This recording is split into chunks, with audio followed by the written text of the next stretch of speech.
Jain source হচ্ছে ভগবতী সূত্র। তাহলে বুদ্ধ সোর্স হচ্ছে, বুদ্ধিস্ট সোর্স হচ্ছে অঙ্গুত্তর নিকায়, আর জৈন সোর্স হচ্ছে ভগবতী সূত্র। এটা হিন্দু মাইথোলজিতেও এটা পাওয়া যায়। হিন্দু মাইথোলজিতেও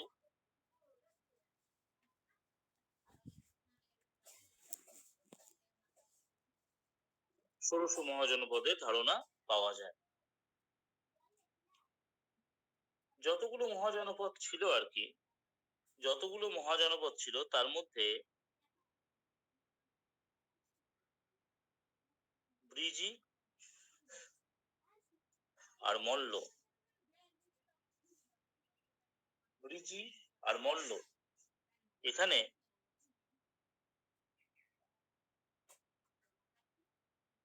প্রজাতান্ত্রিক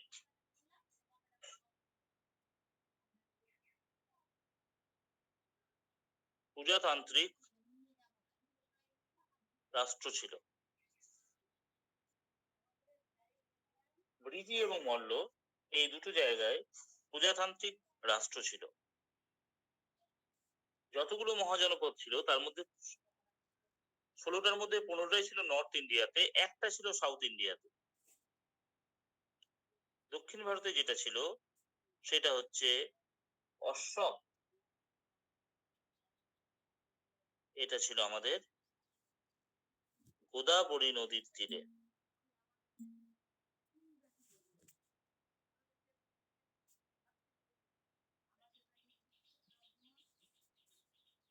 তাহলে 16টার মধ্যে দেখ, 16টার মধ্যে নর্থ ইন্ডিয়াতে ছিল কটা? 15টা। সাউথ ইন্ডিয়াতে কটা ছিল? একটা। নর্থ ইন্ডিয়াতে 15টা, সাউথ ইন্ডিয়াতে একটা। অনেক সময় এরকমও কোশ্চেন আসে যে মোট মহাজনপদের মধ্যে নর্থ ইন্ডিয়াতে কটা ছিল? তাহলে নর্থ ইন্ডিয়াতে ছিল, যে এই ধরনের কোশ্চেন আসে আমরা বলবো 15টা।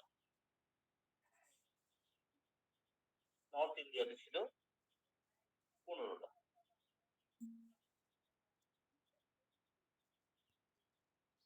যতগুলো মহাজনপদ ছিল সব থেকে উত্তরে যেটা ছিল নর্থ ইস্ট,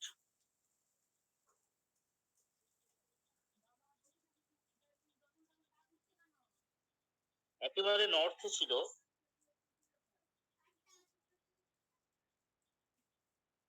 কম্বোজ,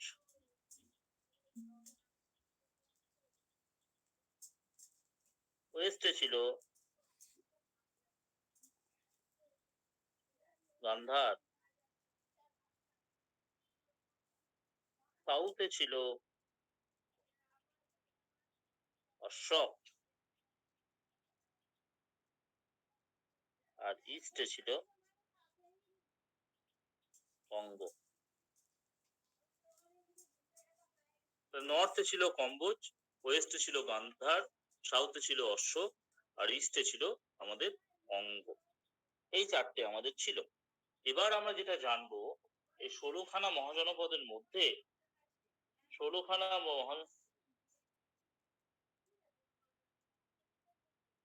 মহাজনপদের মধ্যে কোথায় এখন বর্তমানে সেগুলো কোথায় রয়েছে এটা আমরা শিখবো, আর তাদের রাজধানী শিখবো।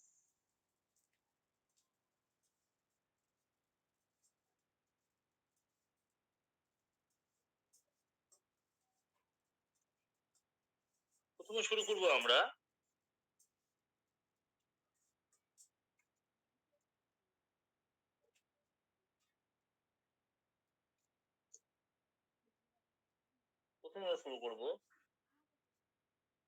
কাশী।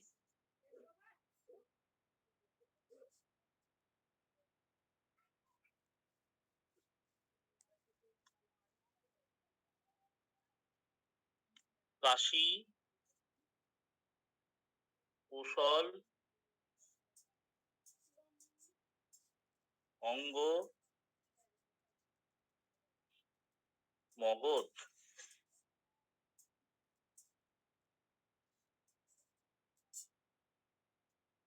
ব্রিজি, মল্ল, চেদি, বৎস।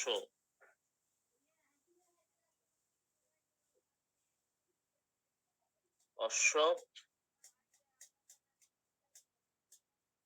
অবন্তী, মৎস্য, সুরসেন।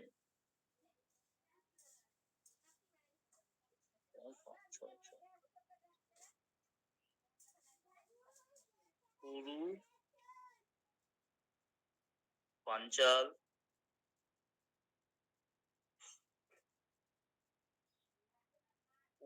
পাঞ্চাল, গান্ধার,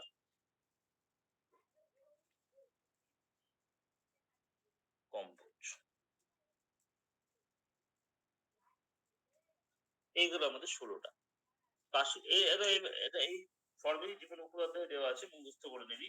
কাশী, কোশল, অঙ্গ, মগধ, ব্রিজি, মল্ল, চেদি, বৎস, অশ্বকমন্তী, মৎস্য, সুরসেন, পুরু, পাঞ্চাল, গান্ধার, কম্বোজ। 16খানা হয়ে গেল। শুনতে পাচ্ছিস তোরা আমার কথা? হ্যাঁ স্যার, পাচ্ছি স্যার। ট্রিক্স আছে কিছু মনে রাখার মতো? আরে ট্রিক্স কিছু নেই, এটা একদম যত প্র্যাকটিস করবি, যত পড়বি মনে থেকে যাবে। সবটা ওইভাবে নাম মুখস্থ রাখতে হয় না, এটা প্রত্যেকটা জায়গাগুলো কোথায় আছে অ্যাট প্রেজেন্ট এবং তাদের রাজধানী কি, এটা মনে রাখ। এবার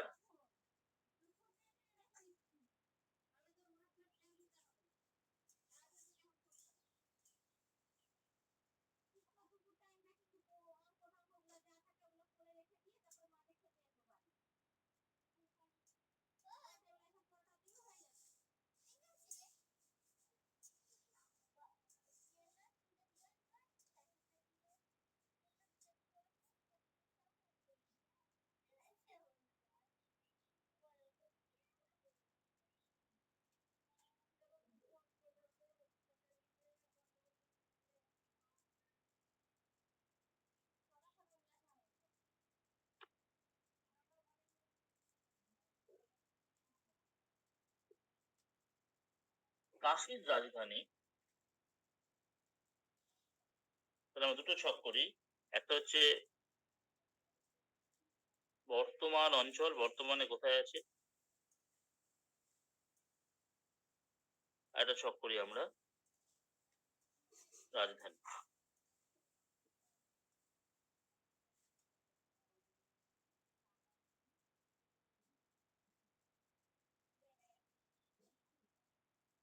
তাহলে বর্তমান অঞ্চল কাশী যেটা, সেটা আছে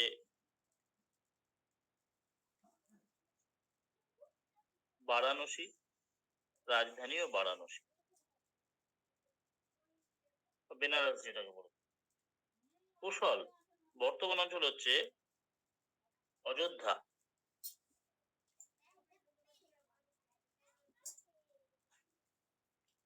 রাজধানী হচ্ছে শ্রাবন্তী। স্যার একটু খাতাটা নিচে করেন, দেখতে পাচ্ছি না।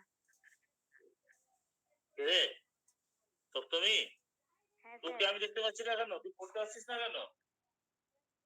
স্যার আমি অসুস্থ ছিলাম, তাই যেতে পারিনি। তো অসুস্থ ছিল তো আমাকে জানাতে হবে না? আমি কিভাবে জানবো তুই অসুস্থ আর ছিলিস? টাইমের জন্য আরো যেতে পারছি না অত সকালে। নেক্সট শনিবার থেকে 8:30টার মধ্যে চলে আসবি। ঠিক আছে স্যার।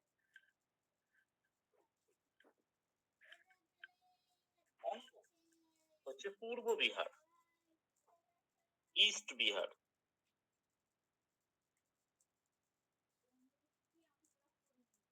রাজধানী হচ্ছে চম্পা। মগধ হচ্ছে অ্যাকচুয়ালি এটা সাউথ বিহার।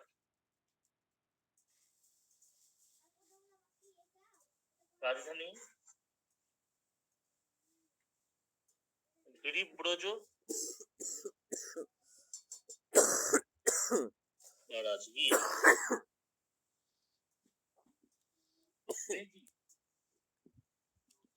যেটা আছে আমাদের নর্থ বিহার। এই তিনটা পরীক্ষাতে খুব আসে। ব্রিজি হচ্ছে নর্থ, মগধ হচ্ছে সাউথ, আর অঙ্গ হচ্ছে ইস্ট। ব্রিজির রাজধানী ছিল বৈশালী।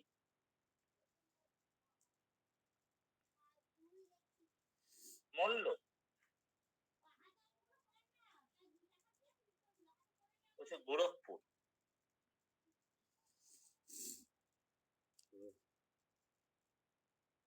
কুশীনগর। এই প্রসঙ্গে বলে রাখি, গৌতম বুদ্ধ যে মহাপরিনির্বাণ লাভ করেন অর্থাৎ মারা যান, তিনি কিন্তু মল্ল মহাজনপদে মারা যান। এবং মল্ল অ্যাকচুয়াল প্রেজেন্ট অঞ্চল হচ্ছে গোরখপুর, রাজধানী হচ্ছে কুশীনগর। তারপর হচ্ছে আমাদের চেদি, বুন্দেলখণ্ড,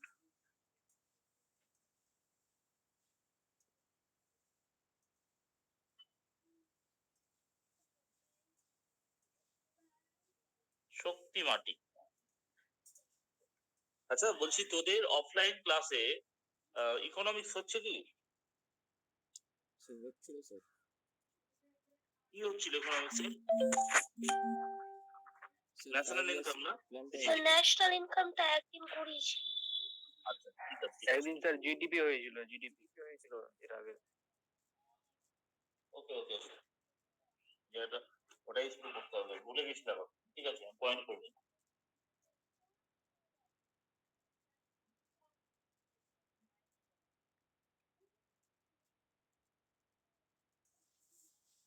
বেশ। বৎস হচ্ছে এলাহাবাদ। বৎস হচ্ছে এলাহাবাদ। এটা হচ্ছে আমাদের কৌশাম্বীতে। অশোক একমাত্র সাউথ ইন্ডিয়াতে আছে অশোক, ঠিক আছে। অশোক রয়েছে গোদাবরী উপত্যকাতে। গোদাবরী উপত্যকাতে।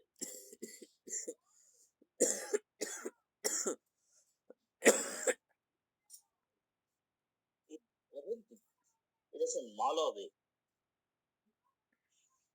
রাজধানী হচ্ছে আমাদের উজ্জয়িনী। মৎস্য, সুকৃত লাইন আছে, সুকৃত।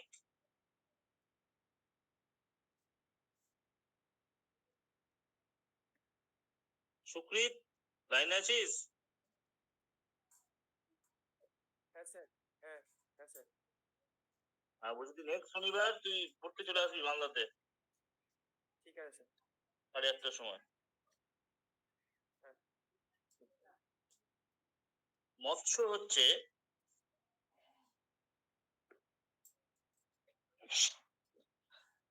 জয়পুর।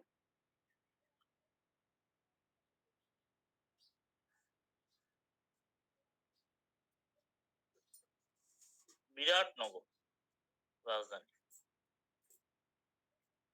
সুরসেন মথুরা রাজধানী, মথুরা। পুরী দিল্লি।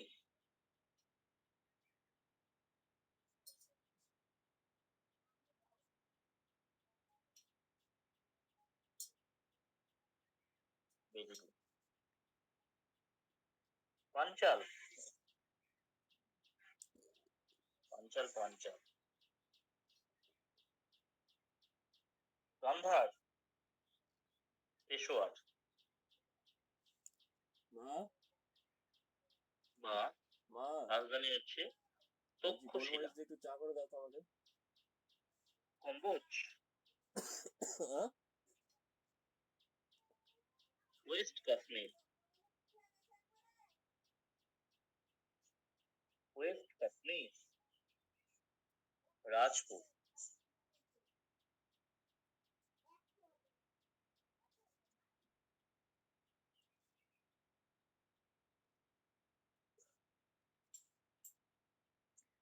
এই গেল আমাদের 16খানা মহাজনপদ, অর্থাৎ সাম্রাজ্য প্রতিষ্ঠার আগে ভারতের বিভিন্ন জায়গায়, বিশেষ করে নর্থ ইন্ডিয়াতে 15খানা এবং সাউথ ইন্ডিয়াতে 1খানা, এইভাবে ছোট ছোট মহাজনপদ গুলো ছিল। প্রত্যেকটা মহাজনপদের বর্তমান অঞ্চল আমরা জেনেছি এবং রাজধানী আমরা জেনেছি। এই যতগুলো মহাজনপদ ছিল তার মধ্যে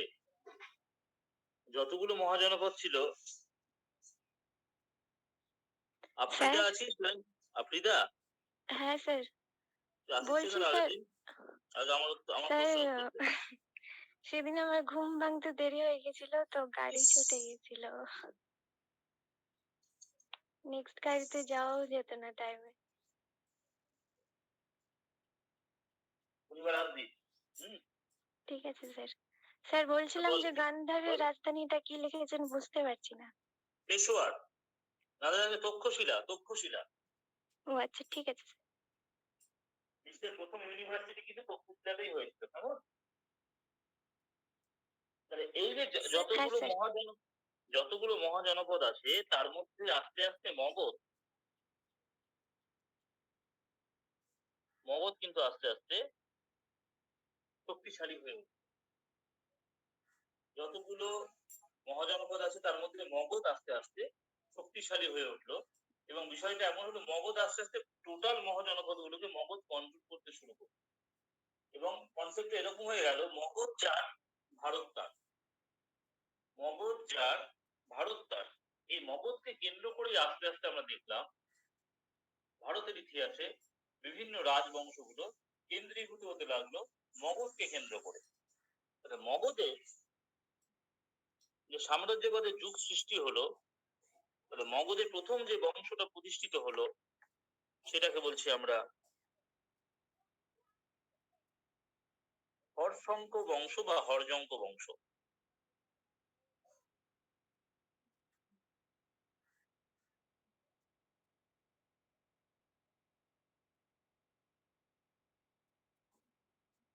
টাইম পিরিয়ডটা খুব ইম্পর্টেন্ট, কিন্তু 543 থেকে 433 খ্রিস্টপূর্ব, বিফোর ক্রাইস্ট। আমরা জানি বিফোর ক্রাইস্ট হলে সালগুলো আস্তে আস্তে গিয়ে কমতে শুরু করে। 543 থেকে 433 বিফোর ক্রাইস্ট।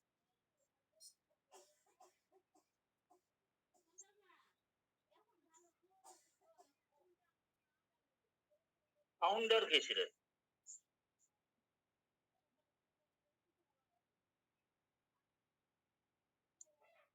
ফাউন্ডার ছিলেন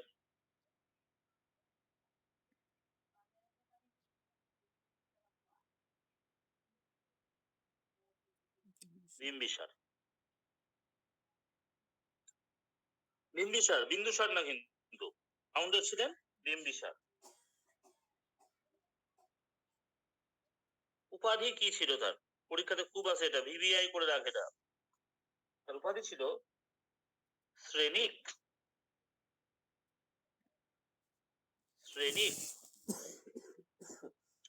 ভালো করে একটা জিনিস দেখ, গৌতম বুদ্ধ জন্মগ্রহণ করেছিল 563 BC-তে, মারা গেছিল 483। তাহলে তার মধ্যে বিম্বিসারও পড়ছেন। তাহলে পরীক্ষাতে যদি আসে গৌতম বুদ্ধের সমসাময়িক কে ছিলেন, উত্তর হবে বিন্দুসার। বিম্বিসার গৌতম বুদ্ধের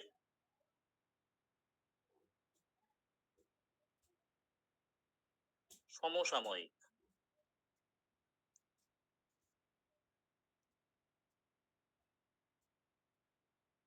গৌতম বুদ্ধের সমসাময়িক, ঠিক আছে?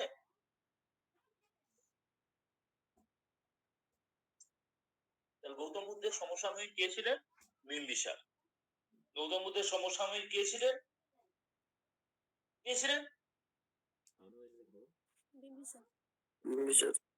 বিম্বিসার শ্রেণিক। এবার তার ক্যাপিটাল কোথায় ছিল, রাজধানী কোথায় ছিল, এই জায়গাটা একটু ভালো করে মনে রাখতে হবে। প্রথমে তার রাজধানী ছিল গিরিব্রজ। সেখান থেকে তিনি রাজধানী ট্রান্সফার করেন রাজগীরে। বর্তমান যে রাজগীর শহরটা আছে, যদি কোনোদিনও রাজগীর যাস, খুব সুন্দর জায়গা। রাজগীর নগর এই বিম্বিসার ইনিই পত্তন করেন।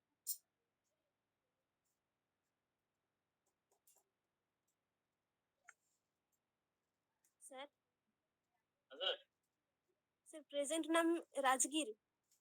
হ্যাঁ, প্রেজেন্ট নাম রাজগীর। আচ্ছা ঠিক আছে। তো গিরিব্রজ কিন্তু আলাদা জায়গা, গিরিব্রজ থেকে রাজগীরটা আলাদা জায়গা। রাজগীর তখন নাম ছিল, এখন নাম ছিল। সংস্কৃতে এটাকে রাজগৃহ বলা হয়।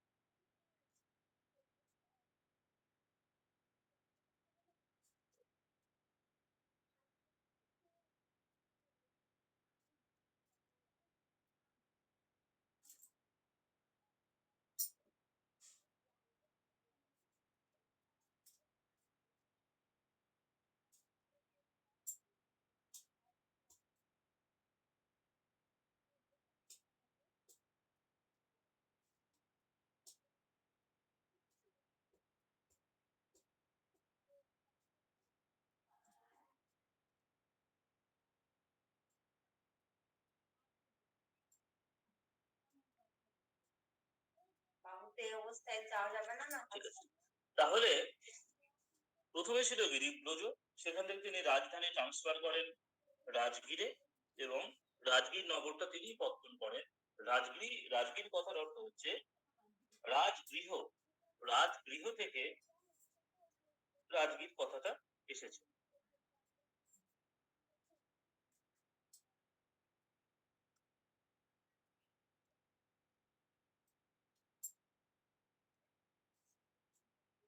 তোদের ওই যে ব্যাচটা আছে না, শনিবারের ব্যাচটা, বুঝতে পারছিস? হ্যাঁ স্যার। হ্যাঁ স্যার। অনেকে খুব র্যাপিড উন্নতি করছিস, ইমপ্রুভমেন্টটা খুব ভালো হচ্ছে অনেকের। যেরকম ফুলশ্রী খুব ভালো করছে, তারপর অজয় খুব ভালো করছে, পঙ্কজ ভালো করছে, মেয়েদের মধ্যে প্রিয়াঙ্কা ভালো করছে, কয়েকজন বেশ ভালো করছে, আমি ইমপ্রুভমেন্টটা দেখতে পাচ্ছি। বাট কয়েকজন তারাই ভালো করছে দেখা যাচ্ছে, যারা রেগুলার সব ক্লাস গুলো করছে। যেরকম অজয়কে আমি দেখেছি, ও ও বোধহয় খুব একটাও ক্লাস মিস করবে না, বোধহয় একটা বোধহয় মিস হয়েছিল এতদিন ধরে। অর্থাৎ রেগুলারিটির কিন্তু একটা দাম আছে ভাই, যদি মান আর নাম। রেগুলার ক্লাসে আসা, রেগুলার ক্লাস গুলো করা, তার একটা ইম্প্যাক্ট আছেই। কয়েকদিনের ইমপ্রুভমেন্ট আমার খুব ভালো লেগেছে, খুব চোখে পড়েছে। সুমাইয়া শাহিদা বলে একজন আছে আমার, সুমাইয়া আছিস লাইনে? ও খুব ভালো করছে। অর্থাৎ বাড়িতে পড়াশোনা করছে, পড়ার তাগিদটা আছে, চেষ্টা করছে, চেষ্টাটা চাই ভেতর থেকে, তাহলে ইমপ্রুভমেন্টটা আসবে। আর ক্লাস গ্যাপ হলে কিন্তু সমস্যা হয়ে যাবে। না, আমি এই কারণে বলছি না যে তোরা কম আসছিস বলে আমার অন্য স্টুডেন্ট নিতে পারছি না, ইত্যাদি নয়। ক্লাস গ্যাপ করে তোদের সমস্যা, পরবর্তীকালে আমার টানতে অসুবিধা হয়ে যায়।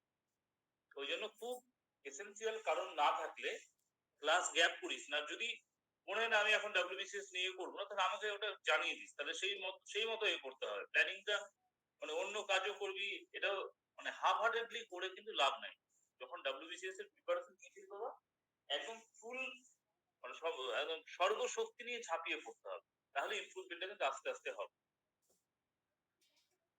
এবং অনেকেই আছে আর কি, তোরা নিজেকে ভাব আর কি, যখন তোরা প্রথম ভর্তি হয়েছিলিস, প্রথম যখন ক্লাসটা শুরু করেছিলাম, সেখান থেকে আজকের দিনে দাঁড়িয়ে কিন্তু তোরা বুঝতে পারছিস যে না, অনেকটাই আমরা শিখেছি, অনেকটাই নিজেরা করতে পারছি, তাই কি? অজয়, কি কি মনে হচ্ছে, আমি কি ভুল কিছু বলছি? না স্যার, অবশ্যই স্যার, কিছুটা হলেও স্যার মনে থাকে। পড়ার ব্যাপারটা, চ্যাপ্টারটা একটু বেশি করে ক্লিয়ার হয়ে যায়, কোনটা পড়তে হবে না পড়তে হবে সেটা বোঝা আর যায়। আর আর এখন কোশ্চেন যখন সলভ করছিস, নিজে বুঝতে পারছিস না এই অ্যান্সারটাই হওয়া উচিত, এটা হবে না। এই প্রেডিকশনটা করা যাচ্ছে তো এখন, যে না হর্যঙ্ক বংশের প্রতিষ্ঠাতে বিম্বিসারই হবে। হ্যাঁ স্যার, এটা হয় এই স্যার। ধরনের কোশ্চেন এখন যখন সলভ করতে পারবি, তার মানে বুঝতে পারবি ইমপ্রুভমেন্ট হচ্ছে। সুতরাং ওই জন্য বলছি রেগুলারিটিটা মেনটেন করতে হবে, খুব অসুবিধা না হলে ক্লাসগুলো মিস করিস না বাবু। আর আমি দেখছি যারা ক্লাস করছেন তার সঙ্গে কথা বলছি, কি অসুবিধে আমি গ্রুপে একটা দিয়ে দেবো, কার কি অসুবিধা, যদি অসুবিধা থাকে সেই অনুযায়ী আমাকে ব্যবস্থা নিতে হবে। এনিওয়ে, তাহলে আমরা দেখতে পেলাম হর্যঙ্ক বংশের প্রতিষ্ঠাতা হচ্ছেন বিম্বিসার। তিনি শ্রেণিক উপাধি গ্রহণ করলেন। He was contemporary of Gautam Buddha. Capital তিনি গিরিব্রজ থেকে রাজগিরে ট্রান্সফার করেন এবং রাজগীর নগর তিনি স্থাপন করেন। তিনি একটা জিনিস কাজ করেছিলেন,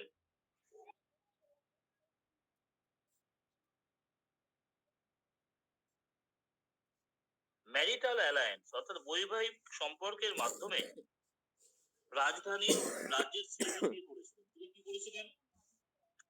কোশল বলে একটা রাজ্য ছিল,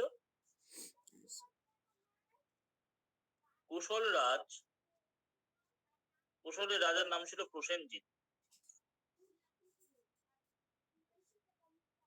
প্রসেনজিতের বোন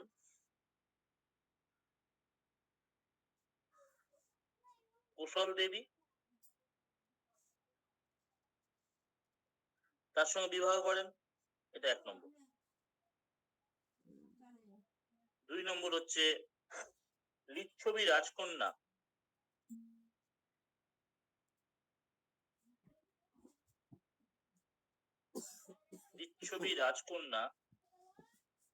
চেল্লনা।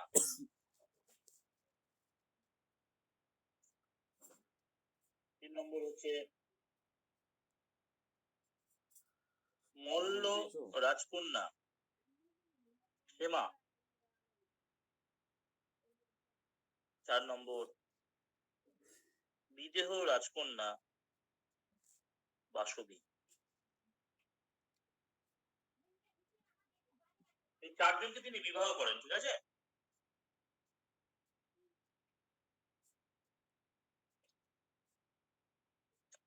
চেল্লনা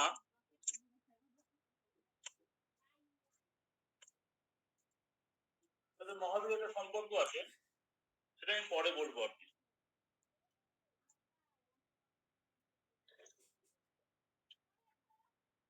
যখনই তিনি কুশল দেবীকে বিবাহ করেন, তখন তিনি যৌতুক হিসাবে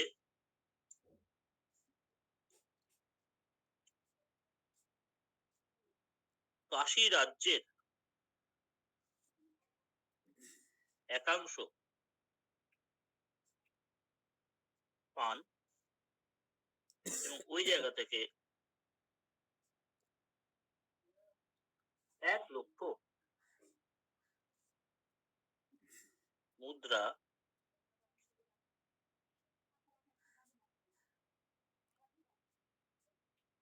রাজস্ব আসত। কাশী রাজ্যের একাংশ পান এবং ওই জায়গা থেকে 1 লক্ষ মুদ্রা রাজস্ব আসত।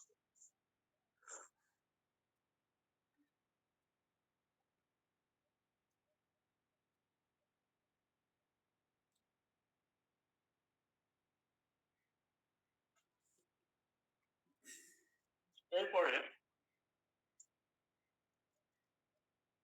তার পুত্র বিম্বিসারের টাইম পিরিয়ডটা হচ্ছে 545 হবে, 545 টু 493 বিসি। নেটের কোনো সমস্যা হচ্ছে কি রে? না স্যার। রাত্রে প্রবলেম হয় না? হ্যাঁ স্যার, রাতে হ্যাঁ স্যার, রাতে খুব প্রবলেম হয়। এখন হচ্ছে কি? না স্যার, রাতে না, সার্ভার এখন ঠিক। আচ্ছা, আগামীকাল সব ব্যাচের একসাথে ইকোনমিক্স এর ক্লাস হবে ওই 7টা 7:30টার দিকে। ওকে, তোদেরকে চ্যাপ্টারটা বলে দিচ্ছি একটু, যদি ইকোনমিক্স বই থেকে একটু দেখে নিবি।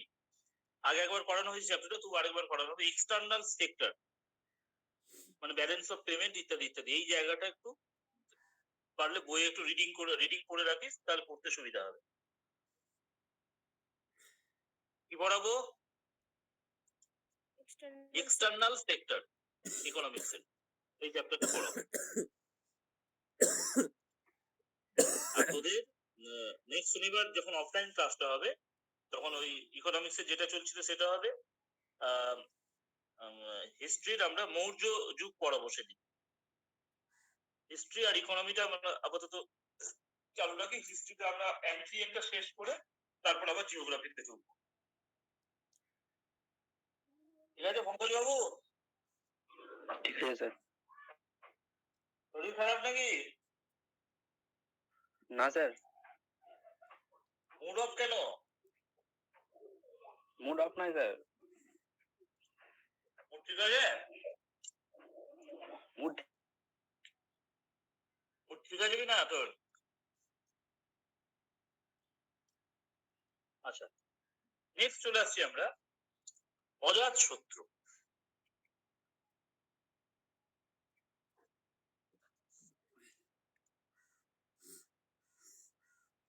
আমরা জানি এই অজাত শত্রুর আমলেই প্রথম কি হয়েছিল বল দেখি? প্রতিবাদী আন্দোলন। প্রতিবাদী আন্দোলন? জৈন সম্মেলন হয়েছিল। বৌদ্ধ সম্মেলন। বুদ্ধ সম্মেলন হয়েছিল। বৌদ্ধ সম্মেলন কোথায় হয়েছিল? রাজগৃহতে। Very good, very good, very good Sonaiya. এই বলেছিলাম রাজার কোনো শত্রু নাই, দ্যাট ওয়াজ দ্য ট্রিক্স। রাজার কোনো শত্রু নাই, তাহলে অজাত শত্রু। এর টাইম পিরিয়ড হচ্ছে 493 to 459।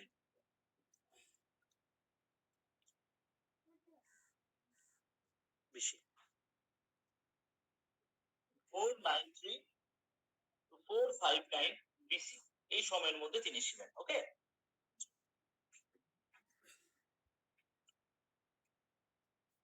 উপাধি কি ছিল? উপাধি ছিল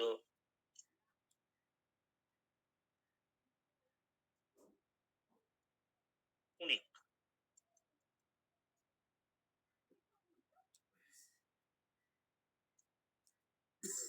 পিতা হচ্ছেন বিম্বিসার। মা কে ছিলেন? মাতা ছিলেন এই যে চেল্লোনা, মাতা ছিলেন চেল্লোনা। ইনি অজাতশত্রু তার পিতাকে হত্যা করে সিংহাসনে বসেন। পিতাকে হত্যা করে সিংহাসনে বসেন। যদি কোনোদিনও রাজগীর যাস আর কি, এখনো লোকজনের মুখে শোনা যায় যে পিতাকে প্রথম কেন তিনি পিতাকে হত্যা করেছিলেন, তার কারণটা হচ্ছে বিম্বিসার ছিলেন বৌদ্ধ ধর্মের পৃষ্ঠপোষক, ঠিক আছে, বাট অজাতশত্রু ছিলেন প্রথম জীবনে হিন্দু ধর্মের পৃষ্ঠপোষক। অর্থাৎ তার বাবার এই যে বৌদ্ধ ধর্মের প্রতি বেশি অনুরক্তি সেটা তার একেবারেই পছন্দের ছিল না। এই কারণে এবং অনেকগুলো এবং সিংহাসন লাভের কারণে তিনি তার পিতাকে হত্যা করেন। বাট পরবর্তীকালে কিন্তু তিনি বৌদ্ধ ধর্মের প্রতি অনুরক্ত হয়ে পড়েন এবং তার আমলে বৌদ্ধ ধর্মে যথেষ্ট বিস্তৃতি লাভ করেছিল। এবং তার শেষ জীবনে তার পিতাকে হত্যা করার যে অনুশোচনা বা বাণী তাকে ঘুরে ঘুরে খাচ্ছিল, এবং এই কারণে বলা হয় অজাতশত্রুর অতৃপ্ত আত্মা নাকি এখনো রাজগীরের পাহাড়ে পাহাড়ে ঘুরে বেড়ায়। এটা এটা এটা মানে সেখানকার লোকাল পিপল এটা মনে করে, এর কোনো ঐতিহাসিক কোনো ভিত্তি নেই। তার মোদ্দা কথা, তিনি পিতাকে হত্যা করে সিংহাসনে বসেন। গৌতম বুদ্ধের মহাপরিনির্বাণ।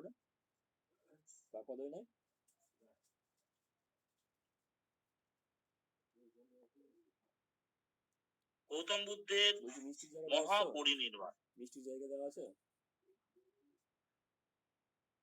গৌতম বুদ্ধের মহাপরিনির্বাণ তার আমলেই হয়েছিল। গৌতম বুদ্ধের মহাপরিনির্বাণ তার আমলেই হয়েছিল 486। কতটা যাবে? 70 কিলো নিট। গৌতম বুদ্ধের মহাপরিনির্বাণ তার আমলেই হয়েছিল, সেটা হচ্ছে 486 BC-তে। কালকে কটা হয়েছে? 13টা। তিনি প্রথম 13 20 হচ্ছে যে 33টা দই আছে। বৌদ্ধ সম্মেলন আয়োজন করেন। তিনি প্রথম বৌদ্ধ সম্মেলন আয়োজন করেন। 25 20 হচ্ছে আরে কে জানে দুধ দেবে না ভাই, বলে আমি অন্যজনকে বলে দিতাম।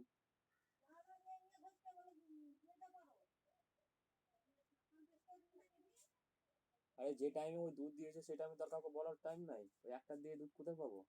ওকে ফোন করলাম, ও ছানা মেরে যে কাকাও তো বলা হয়নি, ও দিল না, ওই জন্য আমি কাউকে বললামও না। ও বোটিন ঘাগো মাল, এর একদিন ছানার দাম দেখে যে বেশি চলে গেছে। বৌদ্ধ সম্মেলন তার আমলেই হয়েছিল। কোথায় হয়েছিল? রাজগৃহ। রাজগীর। আচ্ছা, কে সভাপতি ছিল বলতে দেখি, এটা তো পড়িয়েছিলাম, দেখি কেমন পড়ে আছে। মহাকাশ্যপ। বাহ বাহ বাহ, very good, very good, very good, সাবাস। সভাপতি ছিলেন মহাকাশ্যপ। এই 4টা যে বৌদ্ধ সম্মেলন হয়েছিল, প্রত্যেকটা সভাপতির নামগুলো ভালো করে মনে রাখবে।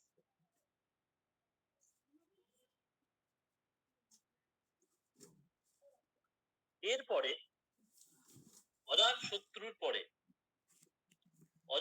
পরে সিংহাসনে আসেন উদয়ভদ্র বা উদয়ীন। ইনিও পিতাকে হত্যা করে সিংহাসনে বসেন। 459 BC তিনি সিংহাসনে বসেন। ইনি প্রথম রাজা যিনি গঙ্গা ও সোন নদীর সংযোগস্থলে একটা শহর আছে, যে শহরের নাম হচ্ছে পাটালিপুত্র।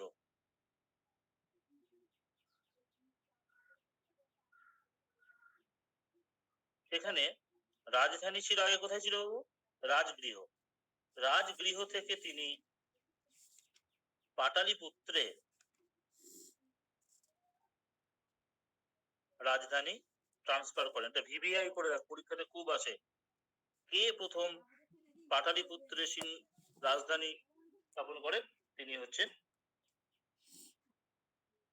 উদয়ভদ্র বা উদয়ীন। উদয়ভদ্রের পর আরো 3জন রাজা ছিলেন, মুন্ড, অনিরুদ্ধ আর নাগ দশক। মুন্ড, অনিরুদ্ধ আর নাগ দশক।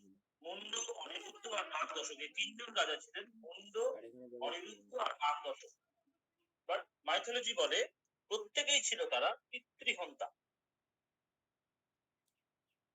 স্যার প্রথম পিতৃহত্যা কে ছিল স্যার তার শাসনের জন্য? প্রথম পিতৃহন্তা ছিল অজাতশত্রু, তারপর উদয়ভদ্র বা উদয়ীন, তার মুন্ড, অনিরুদ্ধ, নাগ দশক। নাগ দশক ছিলেন হর্যঙ্ক বংশের শেষ রাজা। নাগ দশক ছিলেন হর্যঙ্ক বংশের শেষ রাজা। আরেকটা পয়েন্ট যেটা ইম্পর্টেন্ট, সেটা পাটালিপুত্রের প্রথম রাজধানী ট্রান্সফার কে করে? উদয়ভদ্র বা উদয়ীন। পরীক্ষাতে এটা খুব আসে, ভিভিআই করে রাখতে হবে।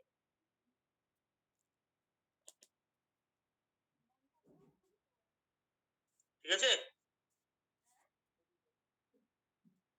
এবার নেক্সট পয়েন্টে চলে যাচ্ছি আমরা। নেক্সট পয়েন্ট হচ্ছে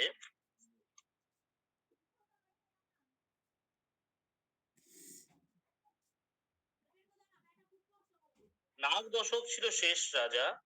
এই নাগ দশকের মন্ত্রী ছিল শিশুনাগ। শিশুনাগ কি করলো? নাগ দশককে হত্যা করে নতুন একটা বংশ স্থাপন করলেন, যার নাম হচ্ছে শিশুনাগ বা শৈশুনাগ বংশ। শিশুনাগ বা শৈশুনাগ বংশ 430 থেকে 345 BC। 430 থেকে 345 BC। স্যার, হ্যাঁ স্যার বলো। নাগ দশকের ছেলে বললেন শিশু নাগ, না না না না, তাহলে? নাগ দশকের মন্ত্রী। নাগ দশকের মন্ত্রী, আচ্ছা, মন্ত্রী ছিল বাবু।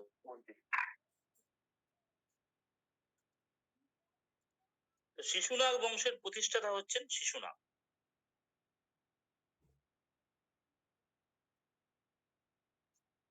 তিনি অবন্তীর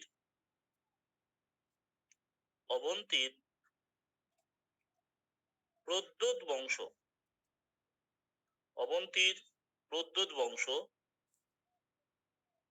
ধ্বংস করেন।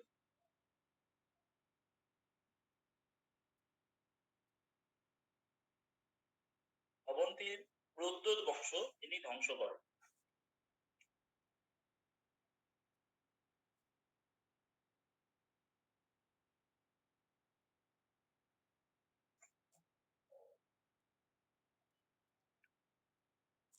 তিনি তার রাজধানী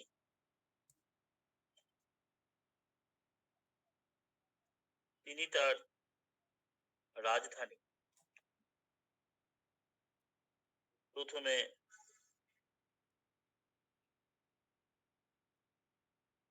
গিরিব্রজ ও পরে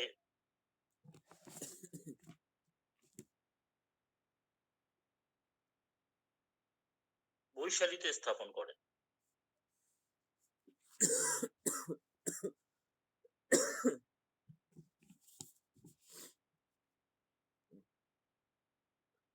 তিনি তার রাজধানী প্রথমে গিরিব্রজ এবং পরে বৈশালীতে স্থাপন করেন। তাহলে দেখ, রাজধানী প্রথমে কোথায় ছিল? গিরিব্রজ, তারপর গেল রাজগীর, উদয়ভদ্রের আমলে পাটালিপুত্র থেকে আবার গিরিব্রজ, তারপর আবার হচ্ছে বৈশালী।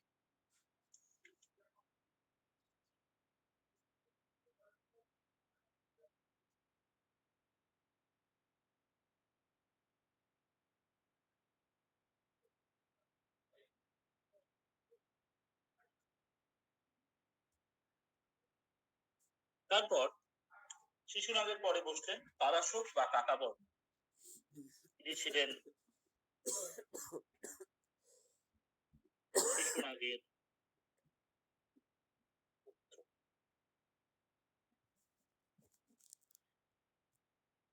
এই প্রসঙ্গে বলে দিই, উদয়ভদ্র পাটালিপুত্র রাজধানী স্থাপন করেছিল না? এটা ছিল হ্যাঁ স্যার। অস্থায়ী, টেম্পোরারি ছিল, ঠিক আছে। বাট কালাশোক বা কাকাবর্ণ ইনি পাটালিপুত্রে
তিনি পাটালিপুত্রের প্রথম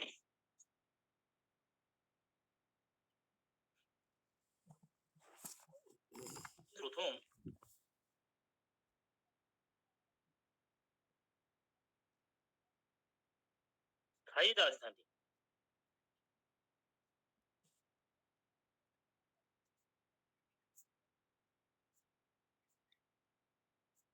স্থাপন করেন।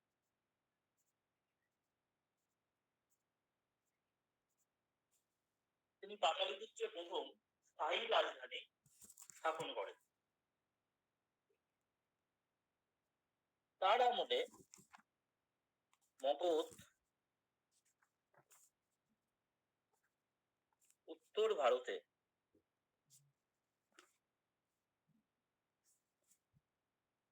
শ্রেষ্ঠ রাজ্যে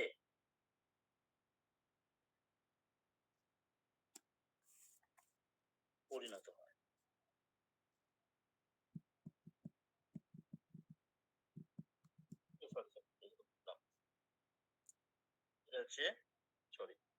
তিনি দ্বিতীয় বৌদ্ধ সম্মেলন আয়োজন করেন বৈশালীতে।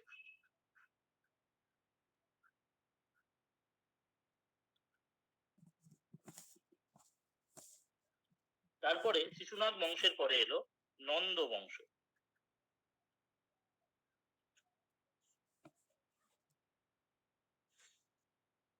এর প্রতিষ্ঠাতা ছিলেন মহাপদ্মনন্দ।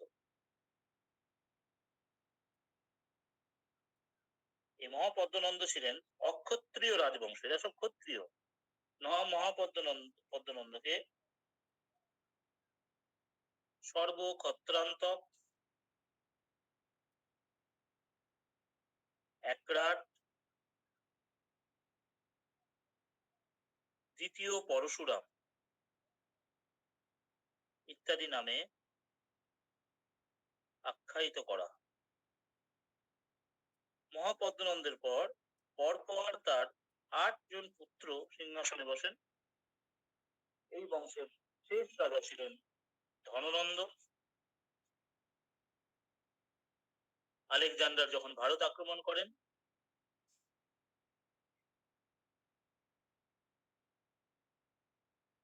তখন মগধের সিংহাসনে ছিলেন ধননন্দ। আর নন্দ বংশের রাজধানী ছিল পাটালিপুত্র।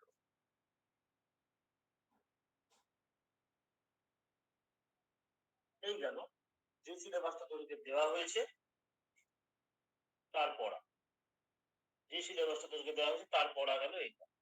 ঠিক আছে, নেক্সট দিন অর্থাৎ নেক্সট যেটা অফলাইন ক্লাস হবে সেখানে আমরা মৌর্য বংশ আলোচনা করব। মৌরিয়ান ডাইনাস্টি বা মৌর্য বংশ আমরা সেখানে আলোচনা করব। যদি কারো কোনো কোশ্চেন থাকে করতে পারিস। Hello sir. হ্যাঁ জন্মজয় বলো। আচ্ছা, বলছিলাম যে ষোড়শ মহাজন পদের 16টি নাম মুখস্থ করার কোনো ট্রিক নাই? শুধু নাম মুখস্থ করার দরকার নাই তো বাবু, ওকে জানতে হবে। ওটা এরকম ঠিক না, এটা পড়তে পড়তেই হবে। এটা বারবার প্র্যাকটিস করতে করতে হবে বাবু, এরকম ট্রিক্স নাই। আমার অন্তত জানা নাই কোনো ট্রিক্স। আমি মুখস্থ করেছিলাম এটা। কাশী কৌশল অঙ্গ মগধ বৃজি মল্ল চিলি বৎস অশ্বক অবন্তী মন্ত্র শীর্ষের গুরু পাঞ্চাল গান্ধার কম, আমি মুখস্থ করে করেই মনে রেখেছিলাম। ঠিক আছে স্যার। স্যার হ্যাঁ বল বল। বলছি যে মানে বললেন না যে বিম্বিসার গৌতম বুদ্ধের সমসাময়িক, তো ওর থেকে তো বেশি মহাবীরের সাথে ওর টাইম কালটা তো বেশি যাচ্ছে। যদি সমসাময়িক অর্থে মানে একই বয়সী তা না, একই বয়সীকে যে সমসাময়িক বলবো তা না। ধর আমি আর মমতা ব্যানার্জি সমসাময়িক, মমতা ব্যানার্জি আমার থেকে অনেকটাই বড়। অর্থাৎ একই সময় আমাদের মানে কর্মকাণ্ড একই সময় হয়। ঠিক একইভাবে অজাতশত্রু উনিও সমসাময়িক। অজাতশত্রু বিম্বিসার দুজনেই সমসাময়িক, বাট এক্ষেত্রে ওইভাবে মানে একই বয়সীকে ট্রিট করা হয় না।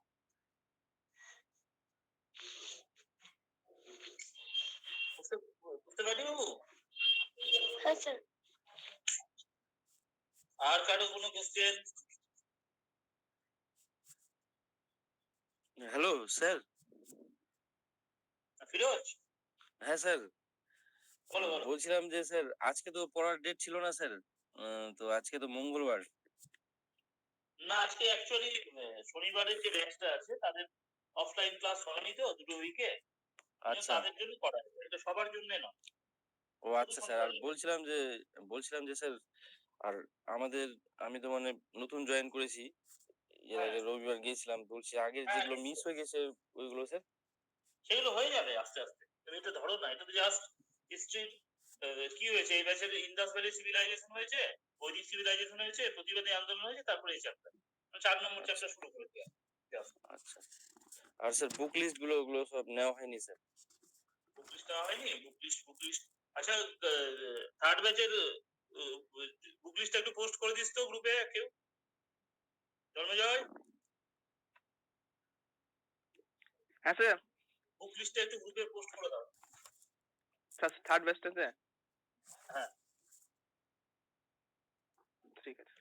আর কালকে আবার হ্যাঁ, ক্লাস হবে তাহলে নাকি স্যার? পরশু- বুধবার সকালে? কাল কালকে বৃহস্পতি শুক্র কালকে আমি পড়াবো ইকোনমিক্স এর এক্সটার্নাল সেক্টর।